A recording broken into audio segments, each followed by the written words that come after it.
Ayub 31. Sekali lagi Ayub mengaku tidak bersalah. Aku telah menetapkan syarat bagi mataku, masakan aku memperhatikan anak dara. Karena bagian apakah yang ditentukan Allah dari atas? Milik pusaka apakah yang ditetapkan yang maha kuasa dari tempat yang maha tinggi? Bukankah kebinasaan bagi orang yang curang dan kemalangan bagi yang melakukan kejahatan? Bukankah Allah yang mengamat-amati jalanku dan menghitung segala langkahku? Jikalau aku bergaul dengan dusta, atau kakiku cepat melangkah ke tipu daya, biarlah aku ditimbang di atas neraca yang teliti. Maka Allah akan mengetahui bahwa aku tidak bersalah.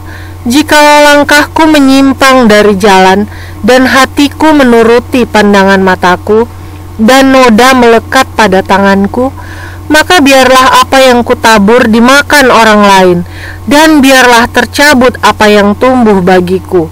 Jikalau hatiku tertarik kepada perempuan, dan aku menghadang di pintu sesamaku, maka biarlah istriku menggiling bagi orang lain, dan biarlah orang-orang lain meniduri dia, karena hal itu adalah perbuatan mesum, bahkan kejahatan yang patut dihukum oleh hakim. Sesungguhnya itulah api yang memakan habis dan menghanguskan seluruh hasilku. Jikalau aku mengabaikan hak budakku laki-laki atau perempuan, ketika mereka berperkara dengan aku, apakah dayaku? Kalau Allah bangkit berdiri, kalau ia mengadakan pengusutan, apakah jawabku kepadanya? Bukankah ia yang membuat aku dalam kandungan, membuat orang itu juga? Bukankah satu juga yang membentuk kami dalam rahim? Jikalau aku pernah menolak keinginan orang-orang kecil, menyebabkan mata seorang janda menjadi pudar, atau memakan makananku seorang diri, sedang anak yatim tidak turut memakannya, malah sejak mudanya aku membesarkan dia seperti seorang ayah, dan sejak kandungan ibunya aku membimbing dia. Jikalau aku melihat orang mati karena tidak ada pakaian, atau orang miskin yang tidak mempunyai selimut, dan pinggangnya tidak meminta berkat bagiku, dan tidak dipanaskannya tubuhnya dengan kulit bulu dombaku, jikalau aku mengangkat tanganku melawan anak yatim, karena di pintu gerbang aku melihat ada yang membantu aku, maka biarlah tulang belikatku lepas dari bahuku, dan lenganku dipatahkan dari persendiannya. Karena celaka yang daripada Allah menakutkan aku, dan aku tidak berdaya terhadap keluhurannya. Jikalau aku menaruh kepercayaan kepada emas, dan berkata kepada kencana, Engkaulah kepercayaanku.